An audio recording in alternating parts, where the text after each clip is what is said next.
As you know, when I move to a new city, I take an abundance of books with me. And like, when I was packing, it didn't seem like that many, but this is only half.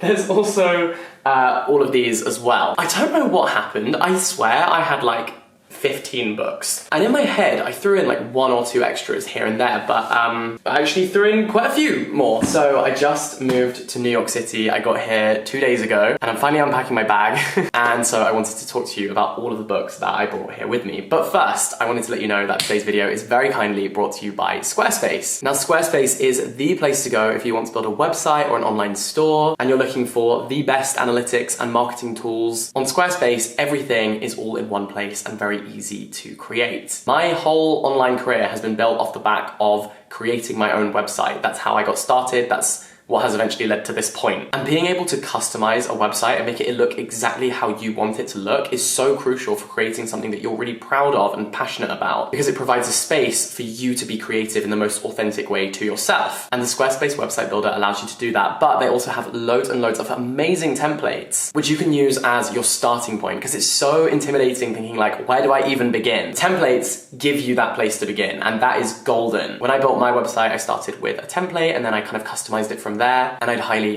recommend. There's also great analytics tools so you can see what your audience are enjoying from the content that you're creating. And so if that all sounds up your street, you can check out squarespace.com for a free trial. And then when the website is looking beautiful, 10 out of 10, you can go to Squarespace. Cutting in because I accidentally got my own code wrong, which is so dumb. I had one job. Anyway, the link is squarespace.com/jackinthebooks, and the code is jbooks, and that gets you 10% off your first purchase of a website or domain, which is a steal. And please share your beautiful, snazzy websites with me when you're done. I would love to see them. But for now, I'm hoping you would love to see some books. Firstly, we have The Architecture of Happiness. This is a book by Alain de Botton, who is an author I have a strained relationship with. I've never read any of his work and thought this is great. I always feel there's something missing. And so I'm intrigued to read this. I'm reading this for a video that I'm doing on books recommended by Harry Styles. And it's interesting because it's actually got a lot of pictures in here. That is The Architecture of Happiness. Next, I have this book. This is called The Crane Wife, which is a memoir in essays. In this intimate, frank, and funny memoir in essays, Hauser lets go of traditional narratives of happiness and looks for ways of living that leave room for the unexpected, making plenty of mistakes along the way. She kisses internet strangers and officiates a wedding. She rereads Rebecca to stop fearing her boyfriend's ex-wife, and rewinds Katharine Hepburn in The Philadelphia Story to understand her shape-shifting in relationships. And then it goes on and on. So yeah, interesting. Next we have this book. This is Autobiography of Red. I've owned this for ages, and lots of people I've seen recently have been recommending it. So it's described as an extraordinary epic poem which bridges the gap between classicism and the modern, poetry and prose, with a volcanic journey into the soul of a winged red monster named Geryon. So there you go. Usually, I tend to avoid books about monsters, but here we go. Oh, I bought this book with me. This is The Disaster Tourist. I actually finished reading this on the plane, and I didn't like it. Honestly, I didn't enjoy this at all. It's quite short, but I found it really laborious to get through. There were also loads of mistakes in this book, like loads of typos and missing words. It was kind of like just poorly put together, which isn't necessarily a comment on the quality of the writing, but the writing also I felt had a lot of flaws and a lot of holes in it. So yeah, The Disaster Tourist, there we go, we got there in the end. Wasn't really for me. I wasn't really feeling this one. Here is a book that you are probably sick of hearing me say I can't wait to read, but I'm actually going to read this very, very soon. This is Memorial by Brian Washington. Sometimes there are books that you kind of almost know you're going to enjoy, and so then you put them off because you're like, well, I'm saving that for a time when I'll really appreciate it, but I need to actually read this book, and then I'll tell you what I really think about it, so we'll see. But this is a book I'm very excited to read. Same with this one, Breasts and Eggs by Miko Kawakami. Another book that I've been talking about reading for ages. I'm pretty sure it's all about kind of plastic surgery. Yeah, breast enhancement surgery and body image, self-confidence, that kind of thing. So yeah, looking forward to reading that. And I love the cover. I love both of these. This color palette, love it. I also have this book. This is We've Always Lived in the Castle. I brought this with me because I want to read it around Halloween. I think it's described as eerie and unforgettable, so I think that this is a good kind of like spooky season read. As a mood reader, I wanted to make sure that I had some good books for fall. Not autumn, fall. That's right. I'm a native, I'm a local. Then we have this book. This is called The Power. This, I think, is often seen as a bit of a red flag book. And the red flag is waving. I'm reading this for a video, which will be coming out very soon. It may even be up before this one. I think I'm gonna read it tomorrow. Well, it might take a couple of days to get through because it's long. It's quite cool though, because it uses red ink as well as black ink, which is quite rare to see, kind of colored ink in a book. So anyway, there you go. We will see. I won't say too much about this because I'm making a whole video on it, so there you go. Next, we have this book. This is Nightcrawling. I love this cover. I love this color. Orange is 100% my favorite color, but it's a color that I would never wear. And so anything else that I can have that is orange, I love. Like my phone case is orange. Anyways, this is a debut. A dazzling novel about a young black woman who walks the streets of Oakland. A debut that announces a blazing original voice. One night, what begins as a drunken misunderstanding with a stranger turns into the job Kira never imagined wanting but now desperately needs, nightcrawling. Her world breaks open even further when her name surfaces in an investigation that exposes her as a key witness in a massive scandal within the Oakland Police Department. Rich with raw beauty, electrifying intensity, and piercing vulnerability, Nightcrawling marks the stunning arrival of a voice unlike any we have heard before. Does that not make you want to read this book so bad? Because I know it did it for me. Next book, Carrie Soto is back. I'm going to make a whole reading vlog about this book because Taylor Jenkins Reid has my heart. But it's a classic Taylor Jenkins Reid universe book. It's about a kind of star, except this time she's a tennis player, and I think she's kind of coming back to reclaim her title as the tennis star with the most slam titles. I think that's the premise. Next, we have Sea of Tranquility. Very satisfying title just to say, Sea of Tranquility. I feel like it's satisfying. It tastes good on the tongue, you know? I'm chatting absolute rubbish. This is by Emily St. John Mandel. I don't know too much about it. Edwin St. Andrew is 18 years old when he crosses the Atlantic by steamship. Exiled from polite English society following an ill-conceived diatribe at a dinner party, he enters the forest, spellbound by the beauty of the Canadian wilderness, and suddenly hears the notes of a violin echoing in an airship terminal, an experience that shocks him to his core, and then on and on. So I think this is going to be very maybe like whimsical.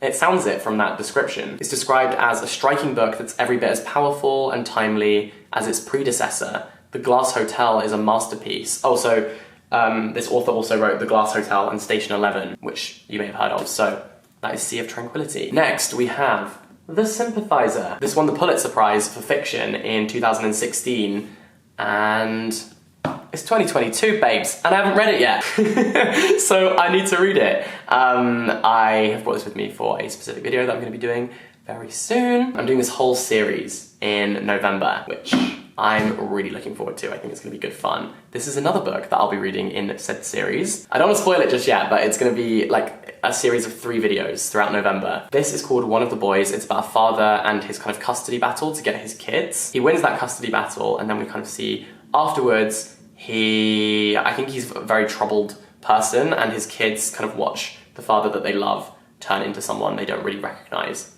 So that is One of the Boys. Next, we have Kitchen. This was actually given to me by a viewer, and I kept the note that they gave me. It was from Helen, so I can't wait to read this. By Banana Yoshimoto. Kitchen juxtaposes 2 tales about mothers, transsexuality, bereavement, kitchens, love, and tragedy in contemporary Japan. It is a startlingly original first work by Japan's brightest young literary star and is now a cult film. I love how little this book is.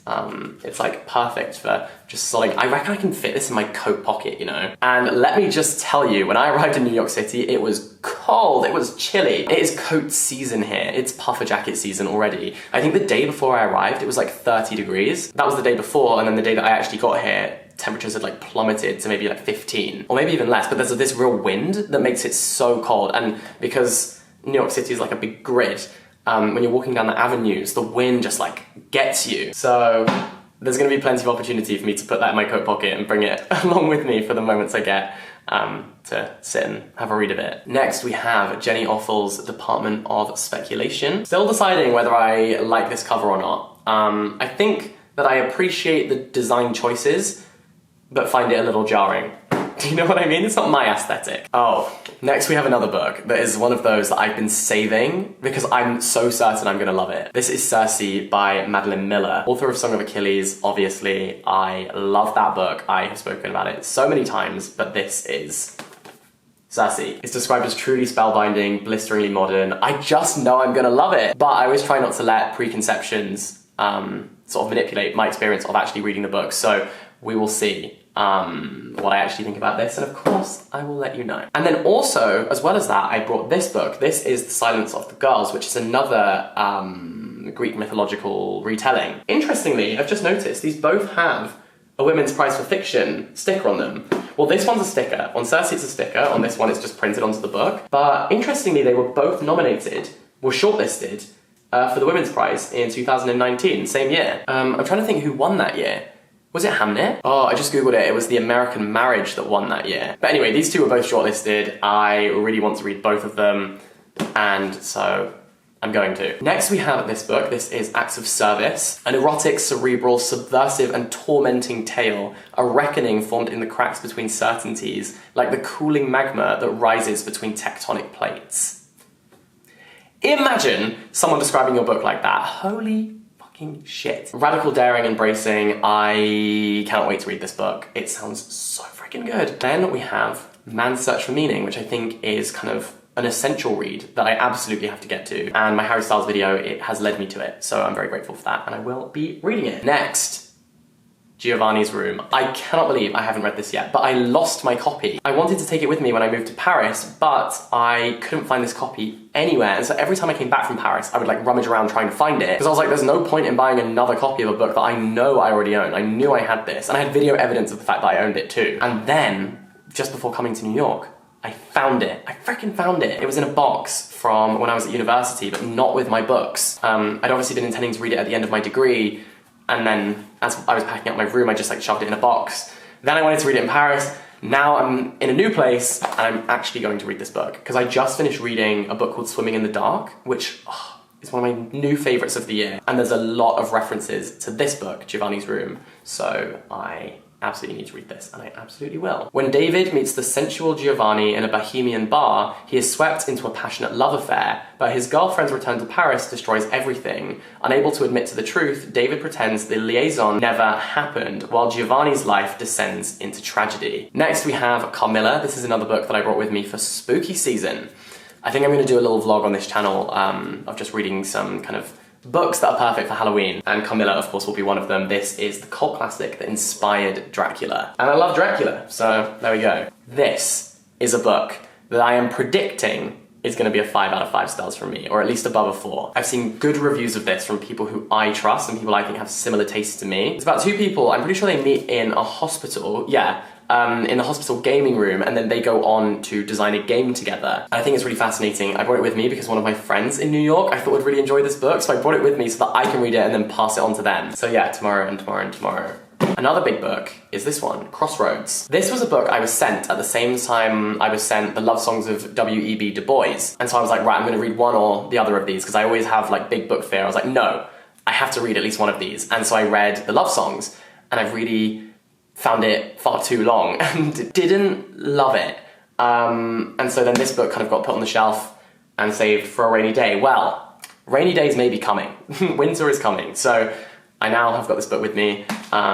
This is for that video series that I spoke about I'm doing in November. Next we have Their Eyes Were Watching God. Funny story about this is I actually bought it for my video on Timothée Chalamet. So when I read Timothée Chalamet's book recommendations, this is one of the books that I was intending to read in that video, and I never got around to it because I just didn't have time and I had deadlines that I needed to hit to get the video up, and so I couldn't add in this review. But it's been a book that has really fascinated me and has been on my TBR ever since. I bought it for that video, but then after reading the blurb and stuff, I thought I'll actually really enjoy this. And then the final book that I brought with me to New York City is the book that I'm currently reading. This is Acts of Desperation. I'm currently 164 pages in, out of about 276, so I've got about 100 pages left to go. This cover I find quite jarring. I'm not sure I love it, but the book I am enjoying. It's about this kind of obsessive, unrequited love, and this girl talking about a boyfriend who treats her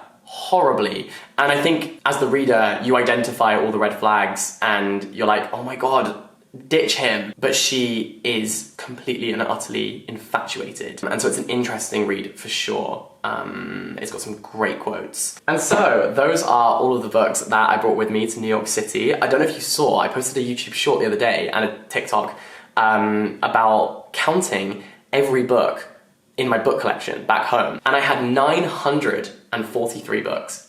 943. And for your book collection to be considered a library, you have to have 1,000 books. So now I think I should buy more books. So more book hauls may be coming, I think. I think that it's only fair to complete my library, because when I eventually get all my books into one place, it's going to be extraordinary. It's going to be a really exciting day. So you can look forward to a bunch more videos. Welcome to New York.